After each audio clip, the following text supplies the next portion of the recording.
No episódio de hoje tem Coinbase e Ledger permitindo compra de cripto direto na Hardware Wallet, o piloto de fundos tokenizados do Citibank, a Mondelez entrando no conselho da Hedera e muito mais. Eu sou Maurício Magaldi e esse é o Block Drops, o primeiro podcast em português sobre blockchain para negócios. As notícias que você ouve aqui não têm qualquer vínculo com o meu trabalho atual, não configuram nenhuma forma de patrocínio, propaganda ou incentivo para o consumo e têm o foco exclusivamente educacional para o mercado.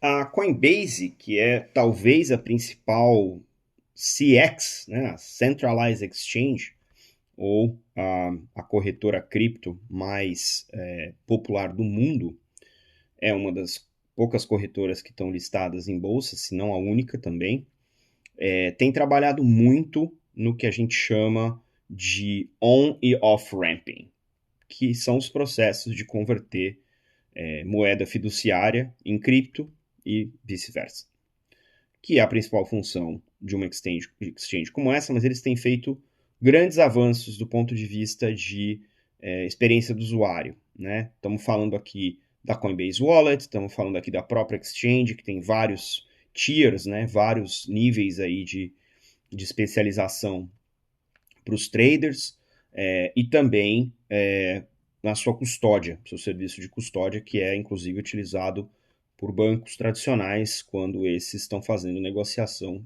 com cripto. E essa semana, numa parceria com a Ledger é uma das principais empresas que fornecem o que a gente chama aí das hardware wallets, que são as carteiras de cripto, né, as aplicações de carteira de cripto, que se conectam com as blockchains, mas que guardam as chaves em um dispositivo hardware, né, um drive USB ou um cartão, né, de memória. Então, a Ledger especialista nesse espaço, é uma das principais, teve aí suas controvérsias no ano passado, mas nesse anúncio dessa semana, anunciou essa parceria junto com a Coinbase Pay, que é o mecanismo de on e off ramping da Coinbase para pagamentos. É uma integração com a chamada Ledger Live, que é o aplicativo que permite você, através do seu computador, conectar, né, com os serviços ali integrados e fazer a compra, né, e o armazenamento dos seus criptoativos. Quem está acostumado a lidar com esse tipo de dispositivo vai lembrar que o passo a passo é um pouco complicado, né? Você tem que ter uma carteira sua autocustodiada, né? E aí você conecta essa carteira, né, no software que é compatível com o Ledger Live. Então, né, você já tem que ter aí uma vivência no cripto, tem toda uma jornada para chegar com esse criptoativo na sua wallet e aí você passar para a Ledger através desse aplicativo Ledger Live.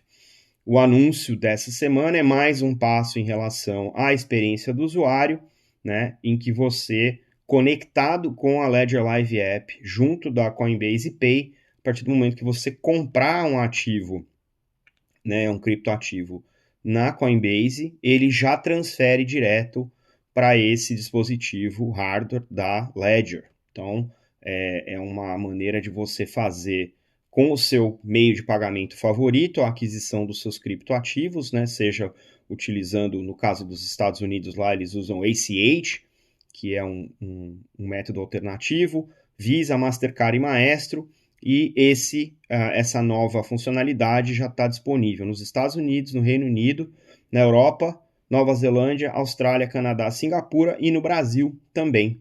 Então agora esse processo aí de você adquirir as suas cripto através da Coinbase, se você tiver uma Ledger conectada, você simplesmente compra, vai dar um endereço lá e a Coinbase já faz a transferência para a sua carteira autocustodiada, né, em hardware, o que para os usuários mais experientes é uma UX bastante interessante, né, e já coloca o ativo no seu próprio domínio, na sua própria custódia, como a gente costuma falar, né, tudo em blockchain, not your keys, not your money, or not your coins. Se não são as suas chaves, o dinheiro não é seu, e nesse caso a Coinbase e a Ledger fizeram um trabalho interessante de experiência do usuário. Isso mostra, inclusive, que a Ledger e a Coinbase também tem muito foco no usuário, tem falado muito com o ecossistema e estão trabalhando aí cada um no seu tempo, cada um no seu roadmap para oferecer esse tipo de produto. Eu, olhando para isso, fico muito satisfeito porque a gente fica batendo no martelo de que a experiência do usuário ela tem um trade-off com descentralização, e aqui, apesar de ainda ter, né, um passo mais centralizado com a Coinbase, a gente vê que a Coinbase não está tão interessada assim em ficar segurando as suas chaves, até porque isso também para eles é um risco. Então, interessante essa abordagem. Vamos ver se esse negócio emplaca e quem mais vai participar desse tipo de setup, né? Porque são várias as exchanges e várias as carteiras de hardware. O Citi, ou Citibank, é um dos principais bancos norte-americanos, um dos principais bancos do mundo, e vem exercitando aí algumas possibilidades do uso de blockchain dentro das suas diferentes linhas de negócio. E a notícia dessa semana foi bem interessante, eles estão usando a Avalanche, que é uma blockchain de primeira camada, para explorar a funcionalidade de tokenização de fundos de private equity, para tentar aí reorganizar um pouco, né, da dinâmica de processo desse ativo no mercado de capitais. De acordo com a nota, eles trabalharam com dois dos principais fundos, a Wisdom Tree e o Wellington Management, que são dois participantes do mercado tradicional, né, do TradFi, para fazer o que eles chamaram aí de uma prova de conceito, né? Nós estamos aqui em pleno 2024, estamos vendo ainda aí alguns participantes da indústria enroscados em prova de conceito, mas a ideia aqui era usar a Avalanche Spruce, que é uma subnet. Uma subnet é como se fosse uma rede de segunda camada da Avalanche, voltada para esse tipo de processo, né? E ela está desenhada para interagir com essas grandes instituições financeiras oferecendo infraestrutura pública de blockchain. De acordo com a nota ainda, o Citi se conectou, né, usando essa subnet, fazendo essa parceria e tokenizando fundos de vários outros participantes para entender a dinâmica de como tokenizar esse fundo, como o trade desse fundo tokenizado acontece, né? De acordo aqui com o Morgan Krupetsky, espero que eu tenha dito esse nome corretamente, que é o diretor sênior de desenvolvimento de negócios institucionais e mercado de capitais da Ava Labs, ele diz o seguinte, aqui eu abro aspas: o crescimento do uso da Avalanche por empresas de serviços financeiros de ponta, como o Citi, Wellington, Wisdom Tree e a própria DTCC, continua a consolidar a Avalanche como uma das principais blockchains do mercado institucional, fecha aspas. E isso é interessante, a gente sabe que a adoção institucional realmente tem sido um grande obstáculo, né, nesse sentido de expansão do uso de blockchain. E aí, de acordo, ouvi isso, né, do cara da Avalanche é interessante, mas ouvir isso do pessoal que está usando talvez seja mais. Aqui, de acordo com o Nisha Surendran, que é Head de Digital Assets para soluções emergentes do Citi, diz o seguinte, abro aspas: acreditamos que, ao testar a tokenização de ativos privados, estamos explorando a factibilidade, né, de abrir um novo modelo operacional e criar eficiências para o mercado mais amplamente, fecha aspas. Essa sempre foi a promessa das blockchains, né, é ser esse agente integrador, orquestrador de processos entre participantes da indústria, sejam indivíduos, sejam empresas, e isso obviamente requer uma certa padronização, requer alguns ajustes regulatórios, né, e entender que um banco desse porte, apostando numa blockchain que é relativamente nova, com parceiros de alto volume de transação e alto capital, é uma questão interessante.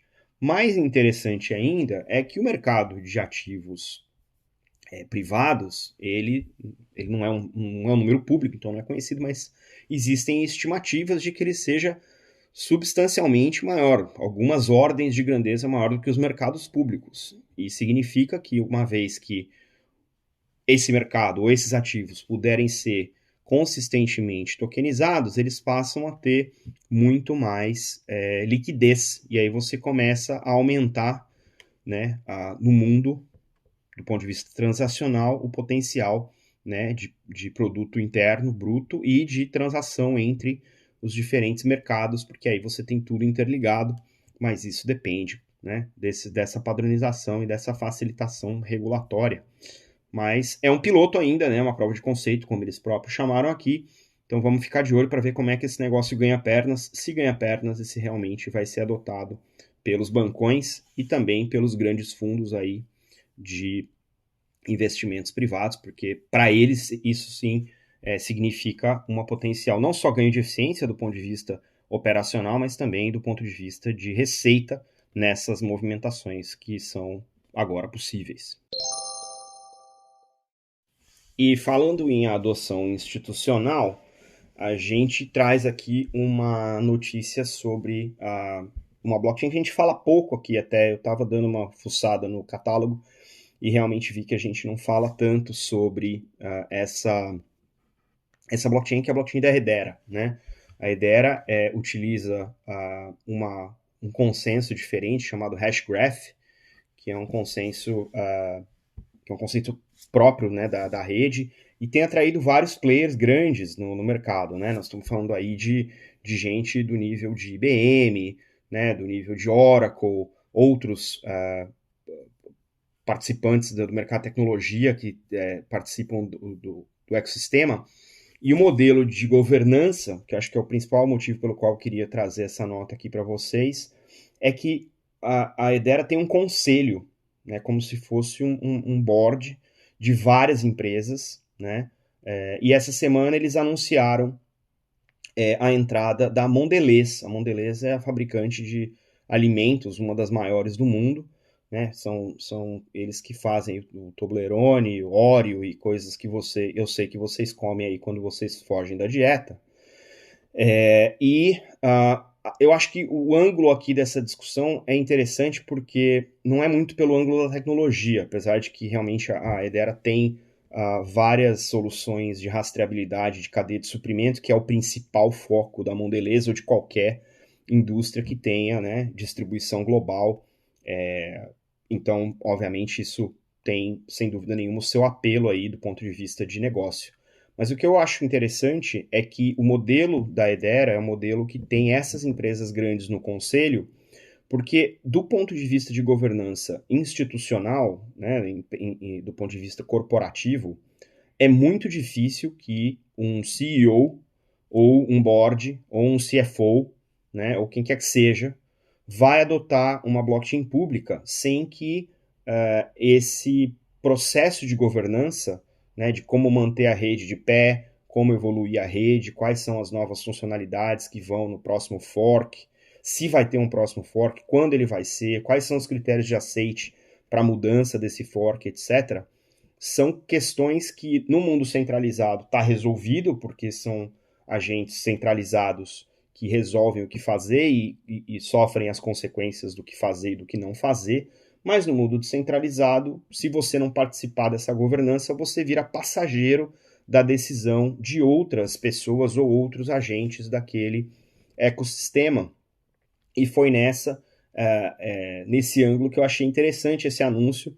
Já tinha começado a estudar um pouquinho da governança da Hedera, né, do ponto de vista de ter esse conselho, e acho interessante a Mondelez ter, né, anunciado que está entrando e, obviamente, já deve ter alguma coisa aí engatilhada do ponto de vista de utilização. Qual que é o ganho para empresas que entram nesse tipo de governança? Né? Tem custo, tem tempo, tem que dedicar um executivo para participar das reuniões, da tomada de decisão, tem voto da comunidade também, então não é só o conselho que decide como as coisas vão andar, mas é um caminho aparentemente intermediário. Então, se você é uma empresa e você quer usar uma infraestrutura dessa em nível global, né? Você opera no mundo inteiro e quer usar um negócio desse e você quer ter um certo grau de influência, é interessante que as empresas participem do processo de governança, seja do ponto de vista de estar num conselho desse, seja do ponto de vista de ter os tokens de governança e poder votar nas mudanças, propor mudanças e garantir que os seus interesses, né, naquele processo de governança estejam atendidos. Então, para você que trabalha no mundo corporativo e que está avaliando esse tipo de tecnologia, mas está inseguro porque não tem como influenciar, fica aqui o exemplo da Hedera, não como um exemplo só, mas um caso de uso para estudar, e das empresas que compõem o conselho da Hedera para ver se isso faz parte, né, do seu modelo, né, se é aceitável no seu modelo organizacional participar desse tipo de governança para poder influenciar isso em benefício dos seus interesses, né, e trazer também inovações para dentro e levar inovações que vocês, porventura, tenham desenvolvido para esse ecossistema, porque aí você já realmente gera o efeito de rede. Então, interessante essa nota. Fica aqui mais um ponto para a gente continuar estudando, que é quais são os modelos de governança possíveis que atrairiam aí o mundo corporativo mais facilmente para dentro das blockchains públicas.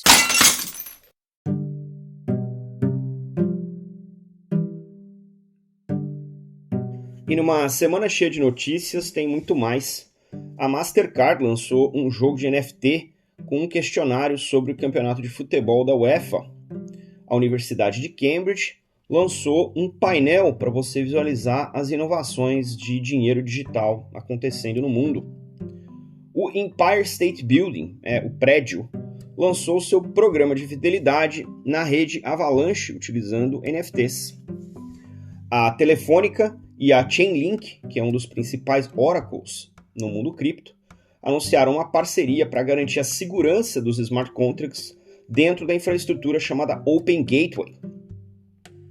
A Messari, uma das principais casas aí de research em cripto, lançou o State of Cardano, equivalente aí ao quarto trimestre de 2023. A Garden Labs lançou um piloto chamado PYUSD.to para simplificar o off-ramping, né, a venda de tokens, de qualquer token, com o resultado caindo direto na carteira da Venmo ou do PayPal. A Bitco vai começar a oferecer custódia para os ativos gerados pela Ondo Finance, uma das principais tokenizadoras de títulos financeiros dos Estados Unidos. A Yuga Labs, que é dona do CryptoPunks e do Bored Apes, duas coleções aí consideradas blue chips no mundo dos NFTs, adquiriu a Proof, que é a empresa que fez os famosos Moonbirds, que é uma outra coleção de NFT. A fintech Revolut vai introduzir uma nova crypto exchange para sua oferta de produtos, dessa vez voltada para o que eles chamam aí de traders avançados. A Taurus, que é uma empresa de cripto, né, de infraestrutura de cripto, fez uma parceria com a Lido, que é uma das principais infraestruturas de staking do Ethereum, para levar justamente esse produto como oferta através dos bancos suíços. A Fundação Hyperledger lançou um projeto chamado Web3J, que vai permitir integração Java diretamente nas aplicações do Ethereum. E os Cordinals são um projeto de inscriptions no Bitcoin, usando Ordinals, que gravou notas dos pianos em MIDI dentro da blockchain do Bitcoin e agora permite, através do uso de recursividade, gravar música direto na blockchain do Bitcoin.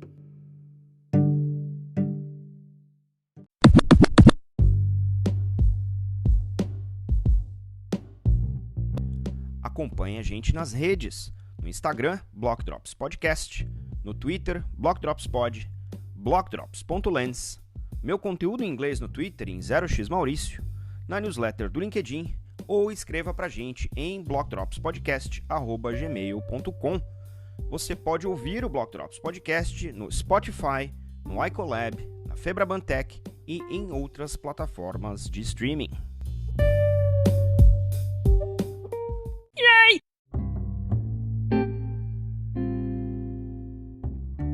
E os salves de hoje, para quem compartilhou os links que você encontra na descrição do episódio, vão para Pat Berisha, Rita Martins, Keith Bear, Leonardo Fernandes, Dave Cunningham, Jake Vengros, Eduardo Viegas, Ben O'Halon, Amanda Schwartz Ramirez, José Fernandes da Ponte, Katie Wheeler, Thiago Amaral, Simon Taylor, Anthony Day, Cláudia Mancini e Lug Tillier. E um salve especial também para o Lucas Bittencourt, o designer que fez aí o trabalho que vocês estão vendo pela primeira vez no episódio do Block Drops, que é a nossa identidade visual. Valeu, Lucas, obrigado pelo trampo, ficou bem bacana. E não se esqueçam aí de deixar as estrelinhas no seu tocador favorito. A gente fica por aqui. Stay rare, stay weird. LFG.